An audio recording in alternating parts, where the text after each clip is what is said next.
तर मित्रांनो, आज आपण तुम्हाला दाखवणार मस्तपैकी पोकळ्याची भाजी कशी करायची ते व्हिडिओ तेवढा शेवटपर्यंत बघा. काय विषय आणि काय नाही ते सांगतो तुम्हाला. मग पहिल्यांदा आपली भाजी मस्तपैकी धुवून घ्यायची हो. आणि इथं काय काय सामान लागते ते पण ठेवलंय बघा. साहित्य फक्त लसूण आणि मिरची लागते, त्याच्यामुळे काय विषय नाही. मग आपण घेतलेली भाजी अजून जरा बारीक करून घ्यायची हो मस्तपैकी, म्हणजे काय विषय होत नाही. मग आपल्या गॅसवर मस्तपैकी तवा ठेवून घ्यायचा आणि तवा तापला की मग त्याच्यावर तेल वतायचं हळूहळू. मग तेल टाकलं की त्यात मस्तपैकी जरासा कांदा टाकायचा, जरासं लसूण टाकायचं, आपल्या मिरच्या टाकायच्या आणि जरा चवीला जिरं टाकायचं, म्हणजे काय विषय नसतोय.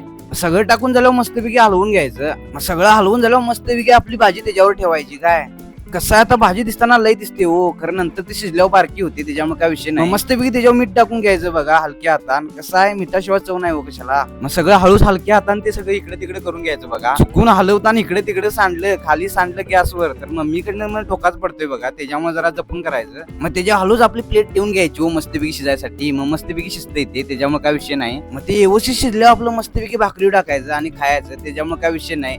तर भावाने, तुम्हाला व्हिडिओ आवडला तर 100% लाईक आणि कमेंट करायला लागते. भेटूया पुढच्या व्लॉग मध्ये.